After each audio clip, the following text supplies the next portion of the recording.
Fire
आहेस आणि तू या ठिकाणी उपस्थित आहेस. तुझ्या नेत्राने जे कबूल केलेलं आहे त्या प्रभू देवा तशाच प्रकारे त्यांच्या जीवनाशी तू बोल. त्यांच्या आत्म्याचं संजीवन होऊ दे. त्यांच्या आत्म्यामध्ये नवजीवन येऊ दे प्रभू देवा आणि तू ते त्यांना देऊ इच्छितोस प्रभू. आणि होऊ दे प्रभू देवा की आज कोणाच तरी अंतःकरण तुटलं जाणार. आज कोणाच तरी हृदयामध्ये प्रभू देवा तू कार्य करणार आहेस. तुझ्या कार्याची सुरुवात होईल आणि प्रभू देवा तू त्यांना नरीश प्रभू देवा नवजीवन देऊ इच्छितोस प्रभू देवा आणि येशूच्या नावामध्ये प्रभू देवा ते प्राप्त होऊ दे प्रभू देवा. हालेलुया. त्यांचं जीवन तुझ्या गौरवी हातात, त्यांचा आत्मा आणि त्यांचं शरीर मी तुझ्या हातामध्ये सोडतो. आमची प्रार्थना आहे की धन्यवाद देतो येशूच्या नावामध्ये मागतो. आमेन. Praise the lord. बसा खाली सगळे. हालेलुया. परमेश्वराचा आत्मा प्रिय आपल्यामध्ये उपस्थित आहे आणि देवाचं वचन आपल्याला नवजीवन देण्यासाठी या ठिकाणी उपस्थित आहे. कारण परमेश्वराचं वचन हे जीवन देणारं वचन आहे. जसं येशू म्हणाला की मी जीवन देण्यासाठी आलो आणि ते पण विपुलपणे देण्यासाठी आलो. हालेलुया. आणि येशू ख्रिस्ताजवळ विपुलपणे जीवन आहे आणि ते तुम्हाला सगळ्यांना प्राप्त होईल. आमेन. आमेन. माझ्यासोबत काढा पेत्राचं दुसरं पत्र 3रा अध्याय पहिला अध्याय आणि 4थं वचन. त्याच्यापूर्वी पण ते तुम्ही वाचलेलं आहे. पुन्हा एकदा मी तुमच्यासाठी वाचतो. यासाठी तुम्हाला हे वाचायला लावत नाही की ते तुम्हाला लक्षात राहावं की नेमकं तुम्ही परमेश्वर तुमच्याशी काय बोलू इच्छितो. त्याच्या योग्य मोलकार व अतिमहान अशी वचने आपल्याला देण्यात आली आहेत यासाठी त्याच्याद्वारे ती वाचण्यापासून उत्पन्न होणारी जगातील पुस्तकात चुकवून ईश्वरी स्वभावाची वाटेकरी व्हावे. हालेलुया. माझं सांगा ईश्वरी स्वभावाची वाटेकरी होण्यासाठी पुन्हा बोलवण्यात आलेला आहे. हालेलुया. आपण देवाच्या अभिवचनाविषयी पाहत होतो. अभिवचन का मिळतात, कशासाठी मिळतात, त्याचा परिणाम काय होतो आणि अभिवचनाने तुमच्या जीवनात काय काय बदल होणार आहे या गोष्टीविषयी मी तुम्हाला सांगितलं आणि थोडंसं रिव्हिजनाविषयी मी तुम्हाला सांगतो. तुमच्या लक्षात राहिले का नाही माहित नाही. आपण देवाची अभिवचन आज्ञा पालनाद्वारे पूर्ण होतात याच्याविषयी पाहिलं होतं. त्याच प्रकारे आत्मिक अभिवचनाविषयी मी तुम्हाला सांगितलं होतं. त्याच्यानंतर मी समृद्धीच्या अभिवचनाविषयी शिकवलं होतं. त्याच प्रकारे आरोग्य आणि इतर जी अभिवचन आहेत त्याच्याविषयी मागील आठवड्यामध्ये आपण पाहिलं होतं आणि आता आपण पाहणार आहोत संजीवनाचं अभिवचन. हालेलुया. माझ्यासोबत काढा स्तोत्र संहिता 69 अध्याय. स्तोत्र संहिता 69 अध्याय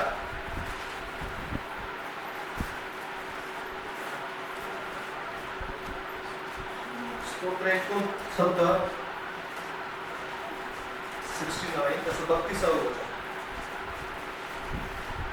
आणि वचन असं सांगतं दिन हे पाहून हर्ष करतील देवाचा शोध करणाऱ्यांनो तुमच्या हृदयात नवजीवन येवो.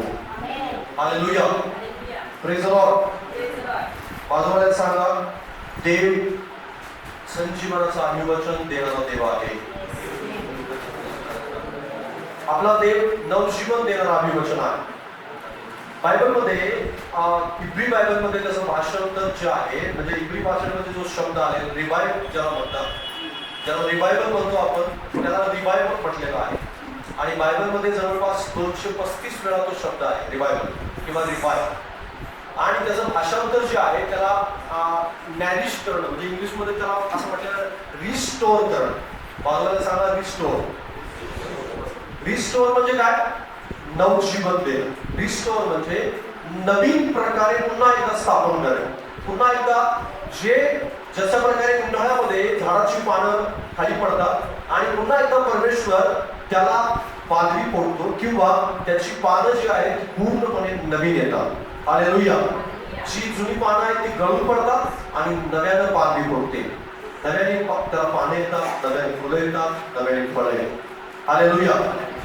आपला परमेश्वर जशा प्रकारे सृष्टीला असं नवीन रूप देतो तशा प्रकारे प्रत्येक मानवाला नवीन रूप देण्यासाठी त्याच्याकडे प्रक्रिया आहे. हालेलुया. जी प्रक्रिया उन्हाळ्यामध्ये परमेश्वर हिवाळ्यामध्ये सुरू झालेली असते, पान गळती, हिवाळ्यामध्ये पानांची गळती सुरू असते आणि हिवाळा जसा संपतो तशा प्रकारे पानांची गळती पूर्णपणे संपते. आपल्या आजूबाजूला चर्चच्या आजूबाजूला बरीचशी झाडं आहेत, पानं उचलून कधी कधी कंटाळा येतो, पण ते परमेश्वराच्या नवीन जीवन देण्याच्या प्रक्रियेचा भाग आहे. आणि परमेश्वर सृष्टीला नवीन जीवन देतो. पानं गळतात आणि नवीन पाने यायला सुरू झाले. नवीन पानं यायला, त्याला फुलं यायला सुरुवात झाली. आपल्याकडे पेरूस झाड आहे, त्याला आता नवीन पानं यायला सुरू झाली. त्या ठिकाणी फुलं येत आहेत आणि आता हे जाणवून आलेलं आहे की आता ह्याला फळं येतात. हालेलुया. जोपर्यंत नवीन पालवी फुटत नाही तोपर्यंत फळं येत नाही. बाजूला सांगतो, जोपर्यंत नवीन पालवी फुटत नाही तोपर्यंत फळं येत नाही. हा सृष्टी चक्र आहे देवाने घातलेला. हा परमेश्वराने घातलेला एक नवीन आत्म्याचा टच आहे की जो परमेश्वराने झाडाला सुद्धा देऊ केलेला आहे. हालेलुया. आणि जो कोणी व्यक्ती त्याच्याकडे येतो त्या प्रत्येक व्यक्तीच्या जीवनामध्ये परमेश्वर ही प्रक्रिया चालू ठेवतो कंटिन्युअसपणे. आज तुम्ही आहात तसं उद्या असणार नाही, जसं तुम्ही उद्या आहात तसं परवा असणार नाही, जसं या वर्षामध्ये तुम्ही आहात तसं 2023 मध्ये असणार नाही, 2023 मध्ये जसं तुम्ही आहात तसंच तुम्ही 2024 मध्ये असणार नाही. परमेश्वर तुम्हाला परत नवीन बनवेल, परत नवीन बनवेल, परत नवीन बनवेल, परत नवीन बनवेल, परत नवीन बनवेल. हालेलुया. देव नवीन बनवणारा देव आहे. आपला देव नवजीवन देणारा देव आहे. आपला देव संजीवन घडवणारा देव आहे. आपला देव संजीवनाचं अभिवचन देणारा देव आहे. आणि जो कोणी व्यक्ती त्याच्याशी जोडला गेलेला आहे तो नवीन होत राहतो. लक्षात घ्या. जर समजा 10 वर्ष तसंच तुम्ही आहात तर तुम्ही देवाशी जोडले गेले नाही. देव संजीवनाचं अभिवचन देतो, पण ते कुणाला देतो याचं स्पष्टीकरण मी तुम्हाला सांगणार आहे. देव कुणामध्ये नवजीवन देतो आणि बायबल त्या ठिकाणी स्पष्ट सांगतं देवाचा शोध करणाऱ्यांना नवजीवन. देवाचा शोध करणाऱ्यांना नवजीवन मिळतं. कुणाला नवजीवन मिळतं? देवाचा शोध करण्याला. जो देवाचा शोध नाही करत त्याला नवजीवन मिळण्याची काही गरज नाही. त्याला देवाशी देणं घेणं नाही, त्याला आशीर्वादाशी देणं घेणं. त्याला नवजीवनाशी किंवा देवाच्या गोष्टीशी देणं घेणं नाही, त्याला त्याच्या पैशाच्या खिशाशी देणं घेणं आहे. बँकेतला बॅलन्स किती वाढतोय याच्यावरती त्याचं लक्ष आहे. माझा व्यवसाय किती चालतो याच्यावर त्याचं लक्ष आहे. माझं कुटुंब कशा प्रकारे चालवायचंय मला याच्यावर त्याचं लक्ष आहे. आणि माझा नोकरी कशा प्रकारे टिकून राहील याच्यावर त्याचं लक्ष आहे. देवाचा शोध करण्याकडे त्याचं लक्ष नाही. कारण जे देवाचा शोध करतात त्यांना नवीन पालवी फुटते. हालेलुया. जे देवाचा शोध करत नाही त्यांना नवीन पालवी फुटण्याचा किंवा नवीन काहीतरी त्यांच्यामध्ये निर्माण होण्याचा प्रश्नच येत नाही. ते जशाचे तसे वर्षानुवर्षे जसं त्यांनी पहिल्या वर्षी ख्रिस्ताला स्वीकारलं होतं अजून सुद्धा ते तसेच आहे. त्यांच्यामध्ये काहीच बदल झालेला नाही. तेच अभिवचनाचं वचन, तेच वचन घेऊन बसले. देव मला आशीर्वाद देणार, देव मला आशीर्वाद देणार, देव मला आरोग्य देणार, देव मला आरोग्य देणार, देव मला आशीर्वाद देणार, देव मला पैसे देणार, माझी पॉलिसी वाढणार, माझ्या घरामध्ये बॅलन्स वाढणार, हे वाढणार, ते वाढणार. याच गोष्टीला ते धरून आहे. त्यांच्यामध्ये काही मात्र बदल झालेला नसतो. त्यांच्या आत्मीयतेमध्ये नाही, त्यांच्या बोलण्यामध्ये नाही, त्यांच्या वागण्यात नाही, त्यांच्या कृतीमध्ये नाही, त्यांच्या स्वभावात बदल नाही, काहीही नाही. तशाच प्रकारे ते पहिल्या वर्षी होते बाप्तिस्मा घेत असताना तसेच अजून असतात. ढिम्म सारखे अगदी बसून असतात. त्यांना देवाचा शोध घेण्याची गरज वाटत नाही. पण मला तुम्हाला सांगू द्या, प्रत्येक विश्वासणारा आणि अविश्वासणारा सुद्धा त्या सगळ्यांना देवानं नवीन करण्याचं अभिवचन देऊन ठेवलेलं. हालेलुया. या सृष्टीला, कारण जी सृष्टी आहे जशा प्रकारे एखाद्या पक्षाच्या जीवनामध्ये सुद्धा जीवन असतं तशा प्रकारे सृष्टीला सुद्धा परमेश्वराने नवीन जीवन देऊन केलेलं आहे. जशा प्रकारे पावसाळा जवळ येतो तशा प्रकारे नदी सुकत चाललेली असते आणि नदी सुद्धा वाट पाहत असते की आता पाऊस पडणार आहे आणि पुन्हा एकदा मी जोराने वाहू लागेल. पुन्हा एकदा माझ्या काठावरच्या झाडांना मी रसभरीत ठेवणार आहे. पुन्हा एकदा मी माझ्या काठावरच्या झाडांना मी पालवी नवीन देणार आहे, नवीन जीवन देणार आहे. माझ्यामधून कोणीतरी पाणी काढून घेईल आणि आपल्या शेताचं सिंचन करेल आणि त्याचं पीक भरू लागेल. हे नदीला सुद्धा ठाऊक असतं. हालेलुया.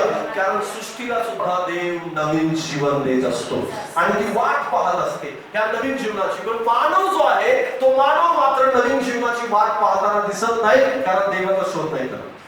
देवाचा शोध करणं हे खूप आवश्यक आहे. नवजीवन पाहिजे असेल, संजीवनाचं अभिवचन तुमच्या जीवनामध्ये काम करावं असं वाटत असेल तर नवजीवनाची गरज आहे. लक्षात घ्या, नवीन जीवन असल्याशिवाय तुम्ही दुसऱ्यावर प्रभाव नाही पाडू शकत. लक्षात घ्या, प्रभाव तर पाडणारे भरपूर आहे. आहे ना. जर समजा तुम्ही देवाचा प्रभाव नाही पाडणार तर तुम्ही कुठल्या तरी दुसऱ्या गोष्टीचा प्रभाव तर पाडणार. प्रभाव तर पडणारच आहे. बाजूला सांगा, प्रभाव तर पडणारच आहे. मग तो वाईट असेल अथवा चांगला असेल, दोन्हीपैकी कुठला तरी प्रभाव पडणार आहे. मग जर तुम्ही चांगले नाही तर तुम्ही वाईट आहात, आणि जर तुम्ही वाईट नाही तर तुम्ही चांगले आहात आणि तुमच्या चांगल्याचा प्रभाव पडणार. जर तुम्ही प्रार्थना करणारे आहात तर तुमच्या प्रार्थनेचा प्रभाव पडेल. जर तुम्ही प्रार्थना करणारे नाही तर तुम्ही न करणारे आहात, मग न करण्याचा पण प्रभाव पडणार. हालेलुया. जर तुमच्यामध्ये देवाचा शोध तुम्ही करत नाही तर तुम्ही सैतानाचा शोध करणारे आहात. कारण सैतानाच्या पापाच्या गोष्टीचा शोध करणारे तुम्ही आहात. तुम्ही नेटवर काहीतरी चुकीचं शोधणारे आहात. मग जर तुम्ही देव शोधत नाही, बायबलची वचनं शोधत नाही तर मग गुगलवरती दुसरं काहीतरी सर्च करत असाल. जर तुम्ही दुसरं काहीतरी देवाच्या गोष्टी शोधत नाहीये युट्यूब वरती किंवा अजून सोशल मीडियावरती, तर दुसरं काहीतरी वाईट शोधत असाल तुम्ही शांत बसणारे तर अजिबातच नाही. कारण हे जग शांत नाही बसू देत तुम्हाला. कारण प्रभाव पडत राहतो, वारंवार प्रभाव पडत राहतो.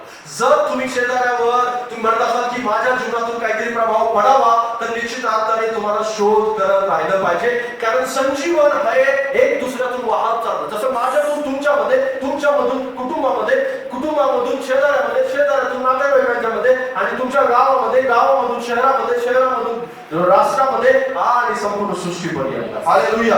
कारण परमेश्वर संजीवन वाहवत देणारा देव आहे. हालेलुया. त्याला काळजी आहे लोकांची, त्याला काळजी आहे तुमच्या शेजाऱ्याची, त्याला काळजी आहे तुमच्या नातेवाईकाची, त्याला काळजी आहे तुमच्या घरातल्या सर्व लोकांची. आणि म्हणून तो तुम्हाला संजीवित करू इच्छितो आणि तुमच्याद्वारे अनेकांना संजीवित करू इच्छितो. हालेलुया.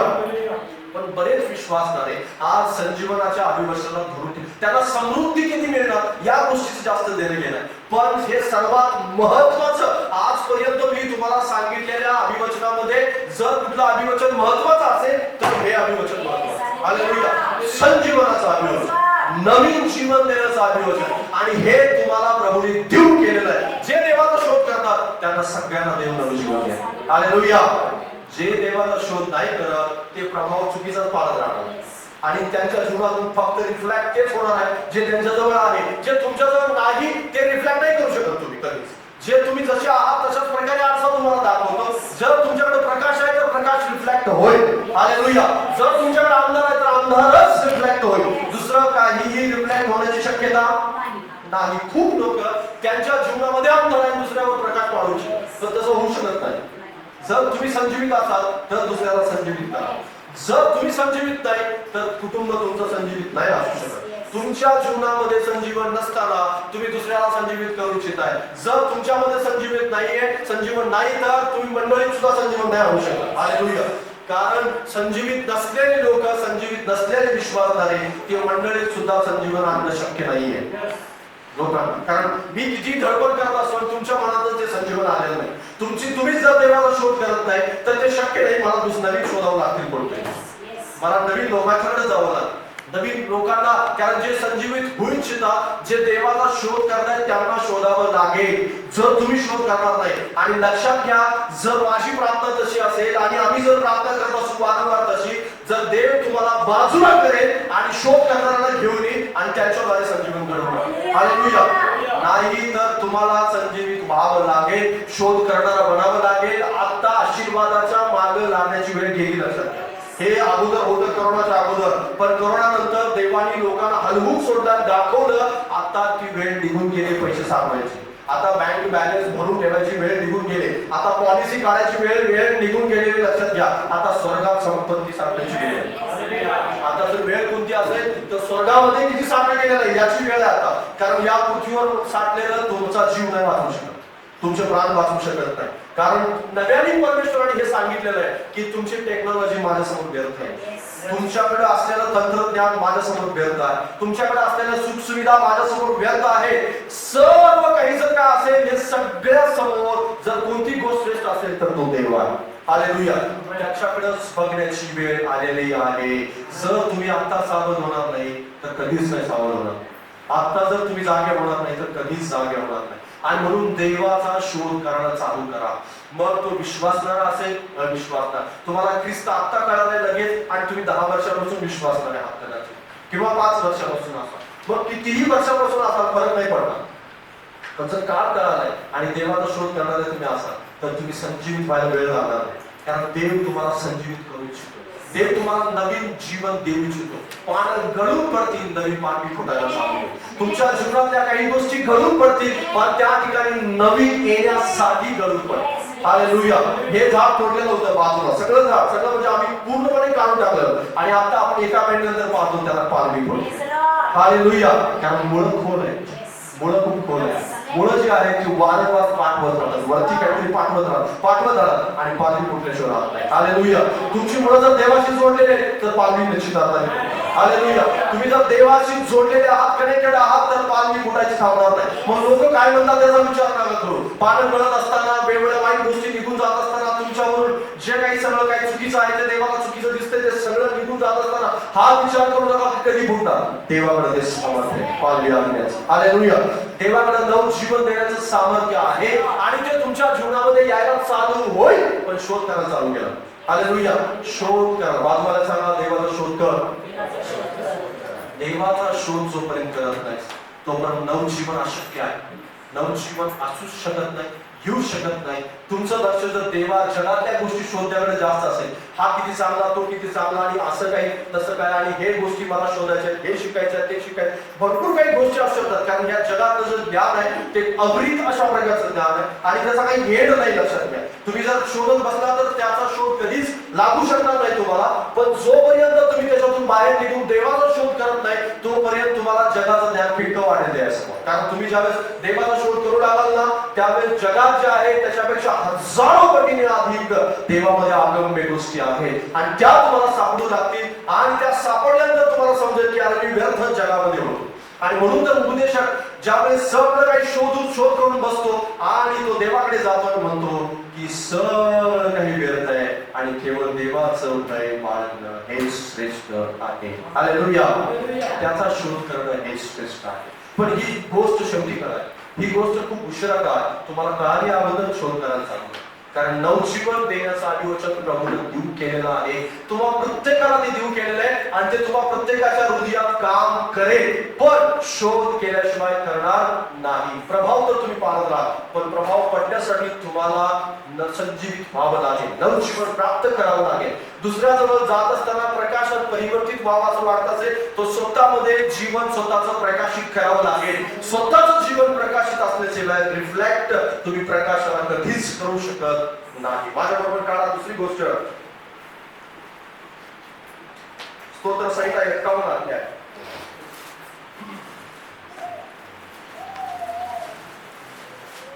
स्तोत्र 51 आणि त्याचं 10 वचनापासून पुढे.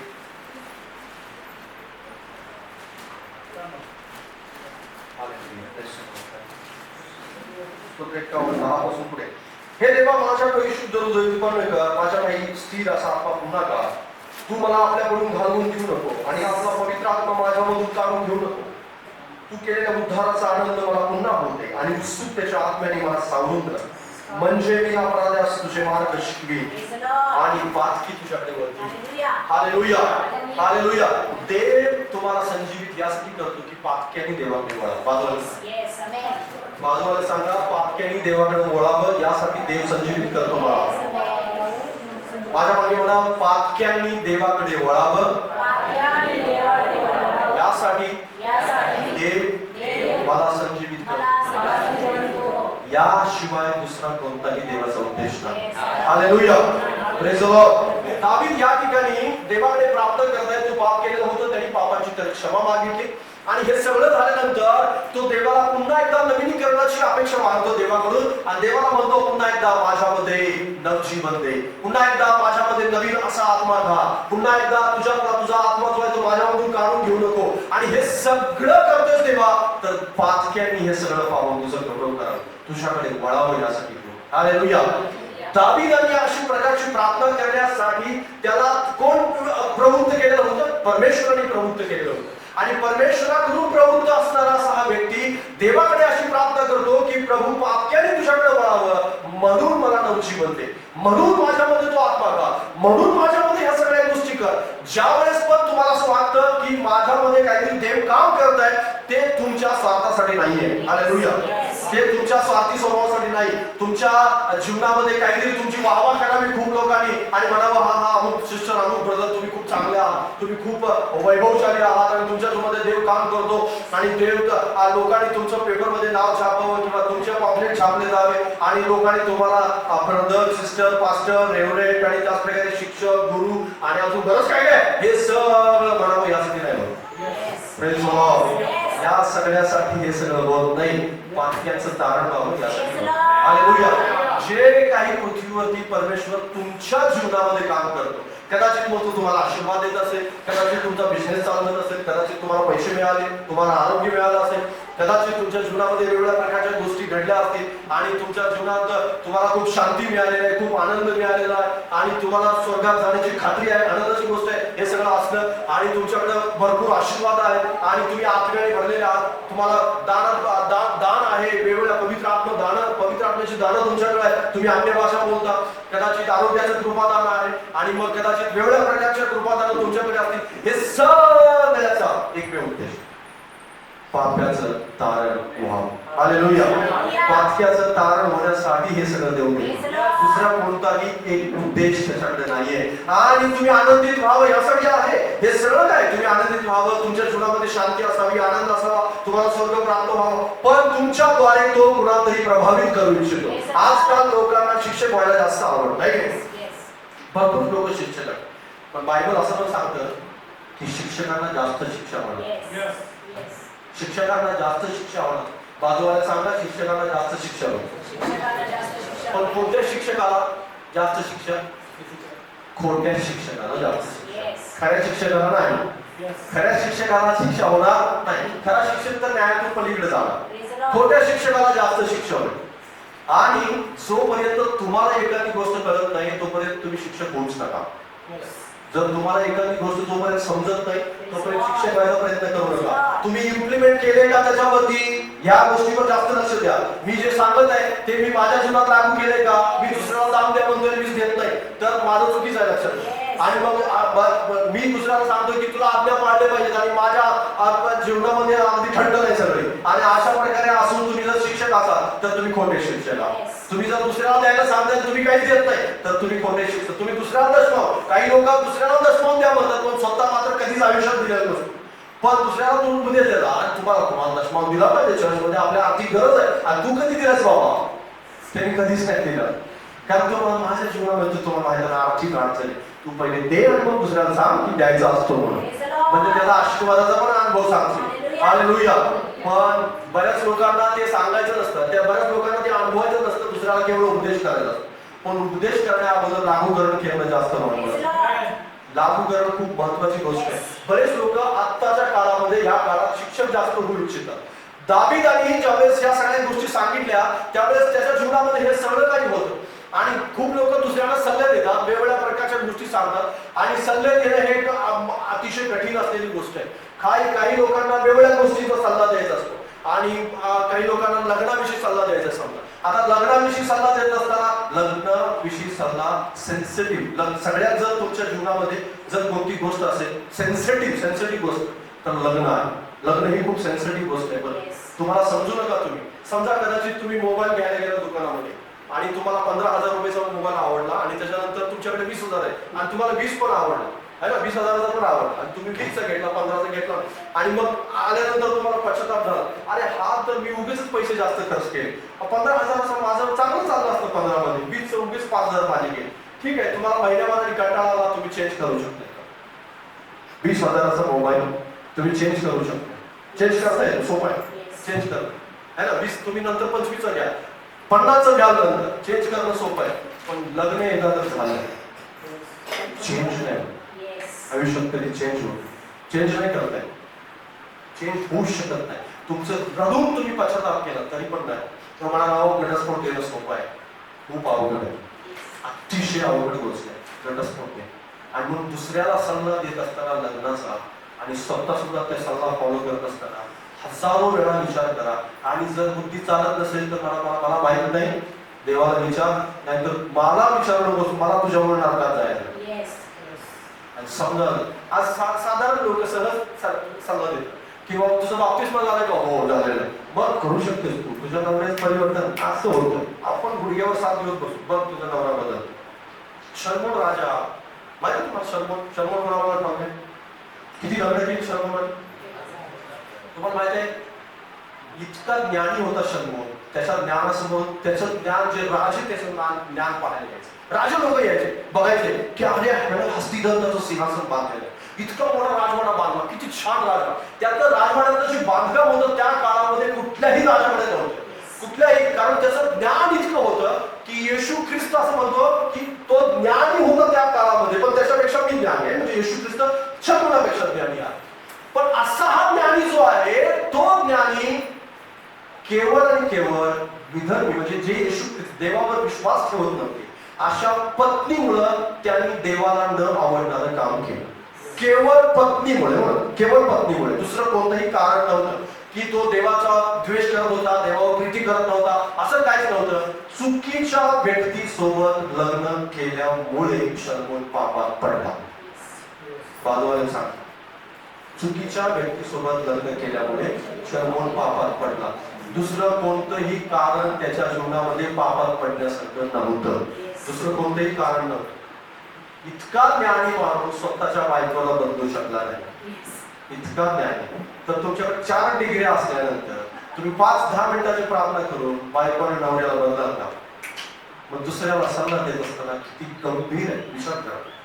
तुम्ही सहज लोक सांगत हो काय होत नाही, पास्टर मला सांगू नका सांगू, मी काय दुश्मन आहे तुमचा? मी दुश्मन नाही. माझ्याकडे कोणी आलाय मला विचारलं तर मी सत्य का सांगतो माहिती आहे? कारण पुढचं 10 वर्ष मला माहिती आहे, पुढची 10 वर्ष माहिती आहे मला. पण बरीच लोक ऐकत नाही. त्यांना असं वाटतं नका सांगू, पास्टरला काय समजत नाही, समजत. पण देवाला सगळं समजतं, मलाही सगळं समजतं, पण मी बोलत नाही. मी सांगू नाही शकत काही गोष्टी. पण मला तुम्हाला स्पष्ट सांगू द्या, ज्यावेळेस पण तुम्ही सल्ला द्या, मग लग्नाचा असेल कोणाचाही असेल, बाप्तिस्मा घेतलेला एखादा व्यक्ती आहे त्याला सहज लोक सांगतात कर ना, काय होत नाही. आणि तिथं जाऊन ते चुकीचं काम करणार. जे देवाला आवडत नाही ते सगळं तिथं करणार, त्याला सगळं करणार आणि त्या माणसासोबत संसार करणार की ज्या व्यक्तीच्या जीवनात देवाचा काळी मात्र लवलेश नाही. आणि त्याच व्यक्तीसाठी गुडघे झिजवून प्रार्थना करणार की याचं हृदय बदलावं. अहो माझ्याकडे इतके अनुभव मी तुम्हाला सांगेन की 10-10 वर्ष 20-20 वर्ष घालवले तो प्रार्थना करणे, पण एक काळी मात्र त्या स्वभावामध्ये त्या माणसाचा बदल झाला. काळी मात्र बदलते. रडतात प्रभूजवळ, पास्टरजवळ रडतात, पण बदल काही झालेलं नाही. फक्त केवळ पैसा पाहिला, डिग्री पाहिली, सुंदरता पाहिली आणि पास्टरला विचारले. माझ्यासोबत माझ्या मंडळीमध्ये, मी ज्या मंडळीत होतो त्या मंडळीमध्ये तो कितीतरी पोर आणि मुलांनी मुली होत्या. पास्टर दारू पितात, व्यसनामध्ये वाईट श्रीमंत जात आहे, व्यवसाय केला त्याने, लाखो कमावले, पण गमावले पण असे का? कारण देवाच्या सेवकाला ऐकलं नाही, सत्य सांगत होता देवासमोर. त्यांच्याकडे वेगळं बायबल होतं, जे त्यांच्याकडे कोणीतरी बंधनी दिलं होतं, वेगळं बायबल ज्याच्या केवळ अंडरलाईन केलेलं आहे. मला हे आवडतं, त्याला अंडरलाईन करा आणि तेवढं फॉलो करा, बाकीचं त्याच्यावर खाल काही पाहू नका. का म्हणजे? कारण चुकीचं सांग. शिक्षक होते लोक, शिक्षक होऊ नका, कारण शिक्षक वाद शिक्षा भरपूर आहे. चुकीच्या शिक्षकाला शिक्षा भरपूर आहे. शिक्षक होऊ नका. आणि व्हायचं असेल तर खरा शिक्षक व्हा. माझा जे असेल, काही लोकांना चर्चला येऊ नका म्हणून सांग, चर्चला येऊ नका, काय नाही, पण आपल्याला जायची गरज नाही, सगळं इथं आहे. विचार करा, तुम्ही 2 महिने नाही आले तर तुम्ही असता काही, तुम्ही बसले असते इथे. विचार करा, तुम्ही 2 महिने चर्चला नाही आले, तुमची काय अवस्था असेल? दुसऱ्याला सांगत असताना किती वाईट वाटलं पाहिजे की बाबा हा 2 महिने आला तर ह्याची वाट लागणार. खूप माझ्याविषयी बरेच लोकांना सांगितलं. का बरं? कशासाठी? कारण त्यांच्या अंतःकरणामध्ये त्यांना असं वाटू द्यावं की नाही मी तो पास्टरपेक्षा चांगला आहे, मी त्या माणसापेक्षा चांगला आहे, किंवा मी या अमुक व्यक्तीपेक्षा चांगला आहे. असं चांगलं म्हणून कोणी चांगलं होऊ शकत नाही. कारण तुमचा सल्ला जर त्याला नरकात नेणारा असेल, विचार करा की मी एक गोष्ट सांगितली याला चुकीची, कदाचित तुम्हाला दिसलं पण असेल चुकीची, माझ्या समोर कितीतरी अशी पातळ घडली, पण मी कधी त्याचा उच्चार केला नाही. का उच्चार केला नाही? त्याचं कारण हे होतं की देवाने मला सांगितलं गप्प बस, काही बोललो नको. आणि खरंच मी गप्प बसलो आणि अजूनपर्यंत गप्प बसलो. देवाने मला सांगितलं मरेपर्यंत गप्प बस त्या माणसात, आणि मी मरेपर्यंत गप्प बसलो. का? कारण मला माहित होतं की हे सांगितल्यामुळं कोणाचं तरी जीवन वाईट मार्गाला लागलं, आणि म्हणून हे सांगायचं नाही मला. काही गोष्टी सत्य असतात पण त्या सांगायच्या पण नसतात. मग शिक्षक, खऱ्या शिक्षकाला हे समजतं, खोट्या शिक्षकाला हे समजत नाही, आणि तो मनुष्य पापात पडतो आणि दुसऱ्यांना पापात वाटचाल घडवतो, त्यांची वाटचाल घडवतो. आणि मग त्याला तू उशीर कर अमुक अमुक ब्रदर का झालं त्याचं जीवन बदल तुझ्यामुळे बदल. मग पास्टर दुश्मन वाढत नाही. दाविदाला या ठिकाणी ह्या गोष्टी सांगायच्या होत्या स्पष्टपणे की पातक्यांचं तारण होण्यासाठी पातक्यांनी येशू ख्रिस्ताला स्वीकारावं यासाठी देव मला संजीवित करतो. देव संजीवित यासाठी करत नाही की तुम्ही चुकीचे सल्ले द्या. देव यासाठी संजीवित करत नाही की तुम्ही खोट्या शिक्षकासारखं जीवन जगून आंधळेचे आंधळे वाटाळे म्हणून दोघं पण खड्ड्यात जाल. यासाठी परमेश्वराने आपल्याला संजीवित नाही केलं. यासाठी तुम्हाला वचन नाही सांगितलेलं देवाने यासाठी तुम्हाला मी पोट तिडकीने सांगत आहे. अंतःकरणात माझ्या वेदना आहे. कारण हे सांगत असताना देव मला वारंवार ह्या गोष्टी सांगतो. पण माझ्या नेचरच्या विरोधात ज्यावेळेस सांगतो ना त्यावेळेस मला खूप त्रास होतो. मला असं वाटतं नाही प्रभूजी देवासोबत माझं वादविवाद होतो भांडण होतं. देवाला मी म्हणतो प्रभू मला नाही सांगता येणार. देव म्हणतो हेच सांग जोपर्यंत मी काय सांगतोय तोपर्यंत सांग. नाही सांगायचं तर मग तू सांग तुझ्या मनाबरोबर. पण मी देवाकडून ऐकलं सांगितलं तर मग तुम्ही ऐकायचं पण आहे ते तुमच्या हातामध्ये. पातक्याचं तारण करण्यासाठी तुमच्या जीवनात नवजीवन देतो. पातक्याचं तारण करण्यासाठी तुम्हाला असं वाटून घेऊ नका की माझं जीवन सुधारण्यासाठी देवाने मला दूर केलं. या सगळ्या गोष्टी महत्वाचा भाग आहे की तुमच्या जीवनाला आशीर्वाद मिळावा. पण आशीर्वाद मिळाल्यानंतर एक सीमित असतं. त्या सीमेनंतर तुम्ही दुसऱ्यांसाठी उदाहरण म्हणून जीवन जगलंच पाहिजे. ते मस्त आहे. पण काही लोक स्वार्थी स्वभावाने आपलं जीवन मी मंडळीमध्ये पाहिलेलं आहे की काही लोकांनी वाट लागावी म्हणून सल्ले दिलेले. वाट लागावी. आणि तुम्हाला मी खरं सांगतो की ज्यावेळेस देव हिशोब घ्यायला येईल ना त्यावेळेस थाळू फाडून अंगावरची चमडी काढेल आणि मग हिशोब. अंगावर चमडी तुम्ही विचार नाही करू शकत की देव दयाळू आहे. दहावेळा म्हणा तुम्ही पण एकदाच म्हणा की देव भस्म करणारा अग्नी आहे. त्यावेळेस तुमच्या अंगावर काटे माझ्या अंगावर देव भस्म करणारा अग्नी आहे. मी आता साक्ष पाहिली एक गोष्ट आहे की मुंबईत एका पास्टरला मी भेटलो. सिंधुदुर्गमध्ये मी होतो सगळं त्या काळामध्ये. त्यावेळेस यंग असताना सुसमाचाराचं काम करायचो आम्ही. आणि ज्या घरामध्ये आम्ही राहायचो त्या घरामध्ये आम्ही सुवार्ता दाखवायला झाली. आणि तिथे एक व्यक्ती होता एका विशिष्ट अशा चर्चचा व्यक्ती होता. तो विश्वासणारा व्यक्ती. आणि त्याला ह्या आउटरीच विषयी बऱ्याच गोष्टीविषयी अडकणं बऱ्याच त्यालाच वाटायचं हे काय देवाचं काम करतात बरोबर नाही करत वगैरे असं काय. आणि मग तो दारू पण प्यायचा बऱ्याच चुकीच्या गोष्टी पण करायचा. आणि त्याने आम्हाला खूप वेळा धमकी दिली. आणि असं माझ्यासोबत जे पास्टर होते त्यांना एक दिवस आला तो आणि त्याने मारलं. आणि मारल्यानंतर आम्हाला त्रास दिला भरपूर. आम्हाला सांगितलं आमचं तुमचं सामान आम्ही बाहेर काढणार वगैरे तसं काय. मग त्याच्यानंतर पास्टर आले आमच्याकडे. ज्या पास्टरने आम्हाला पाठवलं होतं पास्टर आले. दुसरी रूम आम्ही चेंज केली. आणि मग त्याच्यानंतर आमचा काही त्याच्याशी संबंध नव्हता. पण त्यांनी दुसरं एक अजून चर्च होतं त्या चर्चला सुद्धा बंद पाडण्याचा खूप वेळा प्रयत्न केला. खूप लोकांना चुकी सांगितलं. त्या लोकांना चर्चला जाऊ दिलं नाही. आता रिसेंटली त्यांनी मी त्या व्यक्ती साक्ष ऐकली जी व्यक्ती तिथं पास्टर म्हणून आहे. माझ्या नंतरचे देवा सेवक त्या ठिकाणी गेले मंडळी स्थापन आहे.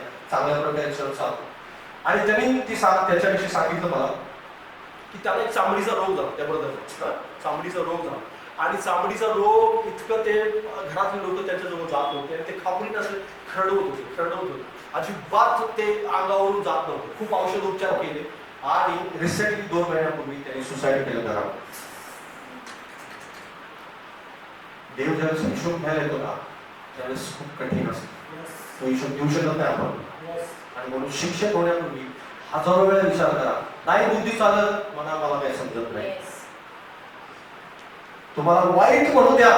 तुम्हाला शिव्या येऊ द्या तोंडावरती चालेल मी असं म्हणे लक्षात घ्या. तुम्हाला वाईट म्हणू द्या. तुम्हाला बायबल कळत द्या असं म्हणू द्या ठीक आहे नाही म्हणू द्या. पण तुम्ही स्वर्गात जा. पण तुम्ही स्वर्गात जा इतकी गॅरंटी सांगतो मी तुम्हाला. पण तुम्ही जर म्हणाला मला काय म्हणेल हो असा जाऊ दे कशाला काय मी सांगणार माझ्या मनाने. नरकाचा रस्ता अजून रुंद केलाय तुमच्यासाठी स्वतःला. कारण चुकीचं सल्ले देणे हे अतिशय भयानक आहे. आणि अशा लोकांच्याकडून देव अगदी छोट्या छोट्या शब्दांचा हिशोब घेणार हिशोब. आणि हा हिशोब घ्यायला बसणार ते तुम्हाला वाईट वाटेल की अरे देवा आम्ही तर प्रार्थना करत होतो आम्ही तर चर्चला जात होतो. नाही सगळं गुंडाळून खेळेल देव बाजू. आणि मी सांगितलेल्या प्रश्नाचं उत्तर देऊ नये.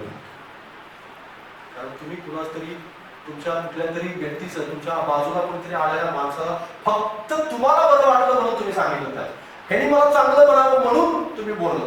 आणि ही गोष्ट अतिशय भयानक आहे. मी फुलपीठवरून उभा राहून सांगतो. आणि इथं सांगणं हे काही मी काही मजाक म्हणून सांगतोय असं नाही. मी दुश्मन नव्हे लक्षात घ्या. आणि तुम्ही सुद्धा त्याला चांगलं सांगितलं म्हणजे तुम्ही दुश्मन नाही. कदाचित तो सुरुवातीला म्हणेल की काय कळत नाही याला, याला काय कशाला मी आलो याच्याकडे, कारण लोकांना चांगलं ऐकायचं नसतं, ते त्याला जे बरं वाटतं तेच ऐकायचं असतं. आणि खरेच लोक तसे असतात. आणि ती मेंढरं आहे, ती मेंढरं आहेत सगळे. ऐकणारे कोण असतात तो?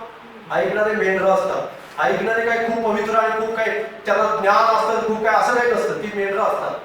आणि चांगल्या प्रकारे माहिती आहे, कारण हे मेंढपाळ होणं खूप कठीण काम आहे. मी तुम्हाला काही तर सांगेन की मेंढपाळ होणं किती वेदनेतून जावं लागतं. या वेदना जो समजून आल्या ना, मग तुम्हाला समजेल की अरे मेंढपाळाचं इतकं जीवन असतं आणि ह्या सगळ्या गोष्टी नको आहे. पण काही लोकांना मेंढपाळ व्हायला आवडतं. थोडंसं विषयांतर झालं या ह्याचं वचनांचं. पण एक गोष्ट मात्र लक्षात ठेवा की तुमच्याकडे आल्यानंतर त्या मेंढरांना योग्य ते सांगा. भले सुरुवातीला त्याला वाईट वाटेल, चुकीचं वाटेल, तो रडेल, तुम्हाला वाईट म्हणेल, सगळं काय म्हणू द्या. पण कालांतराने 1 वर्ष जाईल, 2 वर्ष जाईल, 5 वर्ष जाईल, काही काहींना 10 वर्ष कळत नाही की हा माणूस बरोबर बोलतो. लक्षात घ्या, असं होतं, बऱ्याच वेळेस होतं असं. 10 वर्ष कळत नाही की या माणसाचंच बरोबर होतं. आज माझ्यासोबत जे माझ्या चर्चमध्ये होतं ना तरुण, त्याला त्यावेळेस नाही कळालं, पास्टर चुकीचाच दिसत होता. पण आज जवळपास माझ्या लग्नाला 18 वर्ष झाली, 18 वर्षानंतर कळतंय की पास्टर बरोबर होतं. कारण मी इथं तो संदेश देत आहे आणि ती व्यक्ती दारूच्या डोक्यावर बसलेली. फरक समजतो तुम्हाला? मी काय सांगत आहे तुम्हाला माहिती आहे, कारण त्याने चुकीचं ऐकलं म्हणून असं झालं. फरक उशिरा कळेल, पण कळेल मात्र खरं, निश्चित अर्थ आहे. मी सिंधुदुर्गमध्ये ज्यावेळेस लग्नाच्या पण आलो, म्हणजे 18 वर्ष झाले, पण 18 वर्षानंतर मी ऐकतोय हिशोब घ्यायला, पण हिशोब ज्यावेळेस पण घे, 18 वर्षांनी हिशोब घेतला गेला, पण हिशोब घेतला तो मात्र कठीण होता. त्याला सहन नाही झाला, सहन नाही होऊ शकत माणसा या गोष्टी. आणि म्हणून गंभीर आहे खूप. आणि ह्या गंभीरतेचा काय करा, विचार करा. शिक्षक होण्यापूर्वी विचार करा. प्रभाव तर तुम्ही पाडणारात खरे, पण कसला प्रभाव पाडणारात विचार करा. तुम्ही संजीवित तर होऊ इच्छित आहे, दुसऱ्यांसाठी उदाहरण म्हणून संजीवित व्हा. संजीवित व्हा, भरपूर मिळवा परमेश्वरापासून, आत्म्याची पालवी मिळवा, नवीन पालवी फुटू द्या, पण आत्म्याचं तारण होण्यासाठी लोकांचं जीवन प्राप्त करा. परमेश्वरापासून भरपूर काही प्राप्त करा, कारण देव द्यायला बसलेलं आहे. पुष्कळ काही आत्म्याच्या गोष्टी, आरोग्याचं कृपादान असेल, तुम्हाला जे काही द्यायचं असेल प्रभूला, ते चांगलं सांगण्यासाठी, योग्य ते सांगण्यासाठी देव केलेलं आहे. खोट्या शिक्षकांसाठी सुद्धा देव केलेलं आहे. पण तुम्ही निर्णय काय घेता त्याच्यावरती अवलंबून आहे तुम्हाला शिक्षा मिळणार की तुम्ही मुकुट मिळवणार. हालेलुया. कारण शिक्षकांना सुद्धा मुकुट मिळणार आहे आणि शिक्षकांना सुद्धा शिक्षा सुद्धा मिळणार आहे. हालेलुया. म्हणजे योग्य शिक्षक जे आहेत, खरे शिक्षक आहेत, ते मुकुटासाठी वेगळे केले जाते आणि जे खोटे आहेत ते नाशासाठी, नरकासाठी वेगळे केले जातात, शिक्षेसाठी वेगळे केले जातात. अजिबात या बाबतीत देव चूक करणार नाही. देव असं म्हणणार नाही जाऊ द्या, असू द्या, तू खूप संदेश सांगितलाय, ठीक आहे असू दे, अजिबात नाही. कारण त्याचं जे भयानकता आहे, ती भयानकता परमेश्वराने हे सांगितलेले, हे वचन सांगितलेले आहे की जर कोणी दुसऱ्याला अडखळ ठरतो तर त्याच्या गळ्यात त्याची तळी बांधायची आणि त्याला खोल समुद्रात डुबवायचं. ते त्याच्या हिताचं आहे असं. मग ह्याच्यापेक्षा भयानक काय माहित नाही, कारण हेच भयानक आहे. आणि मग याच्यापेक्षा काय भयानक असेल ते देव करणार आहे. म्हणजे मग बघा किती किती भयानक गोष्ट आहे. म्हणजे शिक्षक होणं डेंजर आहे, खूप डेंजर आहे. बायबल तुमच्यापर्यंत समजून घ्या, आध्यात्मिकता मिळवा, स्वर्गात जा. दुसऱ्याचा शिक्षक बनायचं आहे तर खरा शिक्षक बना, खोटा शिक्षक बनू नका. प्रभू तुम्हाला मदत करो, सहाय्य करो. मी भयानकता यासाठी सांगत आहे की तुम्हाला जास्त समजावी. वाचा माझ्या बरोबर विशेष पुस्तक 57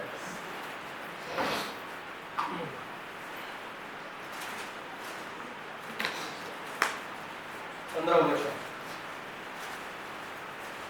कारण जो उच्च व परमतोर आहे, जो अक्षय स्थितीत वास करतो, ज्याचे नाव पवित्र प्रभू आहे, तो असे म्हणतो मी उच्च व पवित्र स्थानी बसतो. तसा ज्याचे चित्त अनुतापयुक्त व नम्र आहे, त्याच्या ठाईही मी बसतो. जेणेकरून नम्र जनांच्या आत्म्याची मी संजीवन करतो व अनुतापी जनांचे हृदय उत्तेजित करू इच्छितो. हालेलुया. परमेश्वर कुणाचं संजीवन करतो, या ठिकाणी शेवटचा भाग सांगितलेला आहे. अजून कोणाचं? नम्र लोकांचं परमेश्वर संजीवन करतो. हालेलुया. पहिली गोष्ट परमेश्वर जे त्याचा शोध करतात त्याचा संजीवन करतो.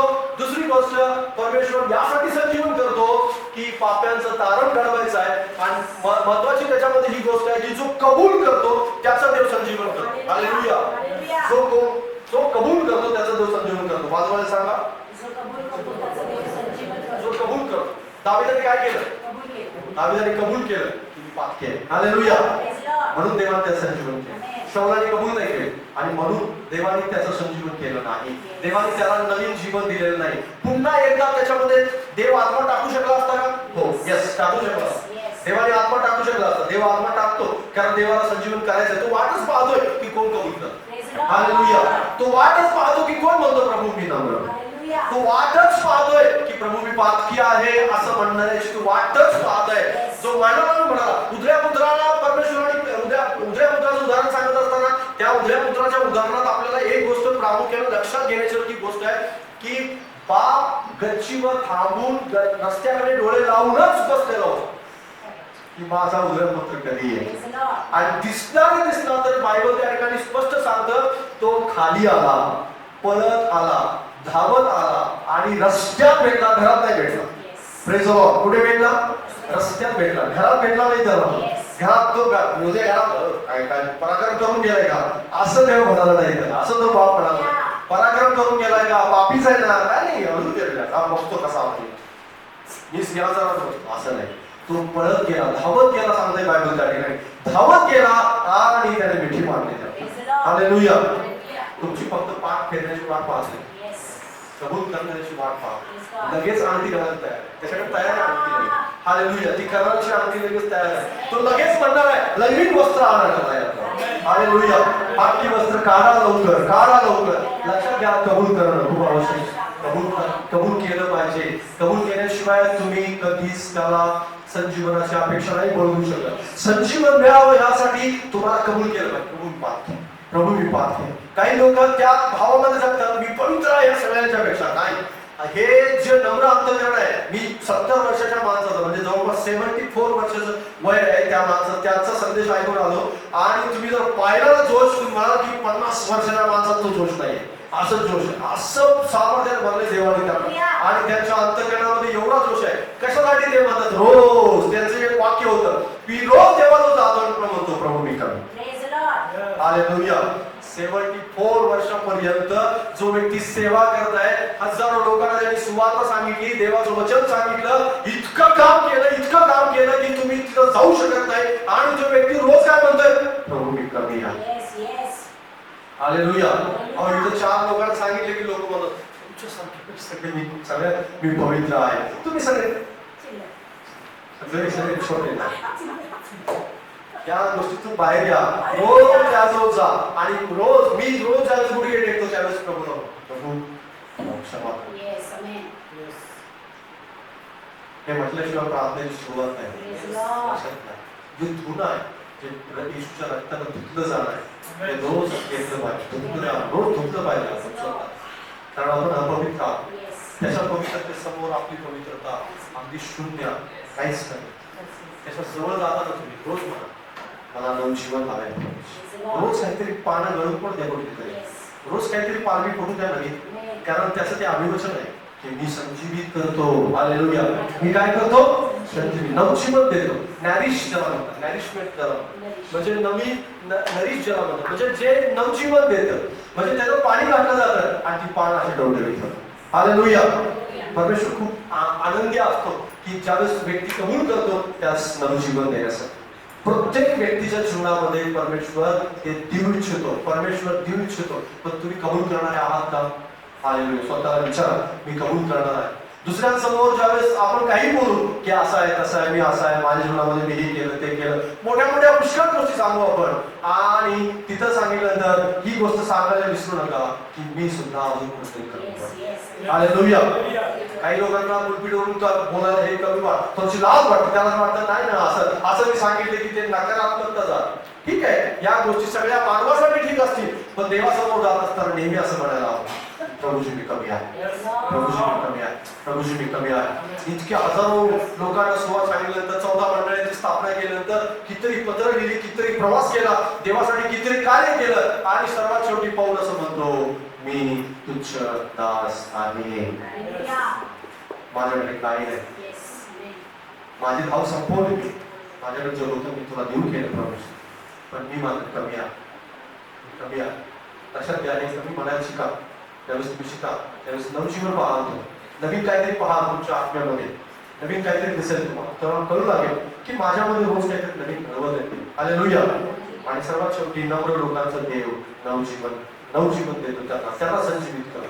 नम्र लोकांनाच देव संजीवित करतो, गर्विष्ठाला करत नाही. बाजूला सांगा, गर्विष्ठाला देव संजीवित करत नाही. जर कोणी गर्विष्ठ व्यक्ती म्हणत असेल मी आत्म्याने चालतो, तर तो त्याच्या गर्वानं चालतोय, खोटं बोलतो, खरं बोलत नाही. लक्षात घ्या, जर कोणी तुम्हाला तुमच्या आजूबाजूला कितीही तुम्हाला वाटला की हा धार्मिक आहे, कितीही वाटू द्या, तुमचं मन तुम्हाला कितीही सांगू द्या की हा धार्मिक आहे आणि तो गर्विष्ठ आहे, तर तो खरंच धार्मिक नाहीये. तुम्हाला वाटला तरी पण बरं, 1000 वेळा वाटला तरी, कारण तुमचं मन धोका देईल. तुमचं मन तुमच्याजवळ आत्मा नाही म्हणून तुम्ही त्याला ओळखू शकत नाही. तुमच्याजवळ आत्मा येऊ द्या, पवित्र आत्मा, आणि मग तुम्हाला खरंच ओळखायचं असेल की तो काय चीज आहे, तर तुम्हाला पवित्र आत्मा मिळण्याची विनंती करावी लागेल.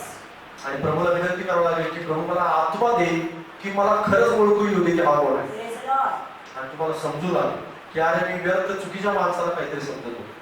खूप लोक आहेत जगामध्ये, ते नाटक करतात आणि अशा नाटकाने काय करतात, माझ्या भोळ्या बाबड्यांना फसवतात. पाहिलं सांग की भोळ्या बाबड्यांना फसवतात.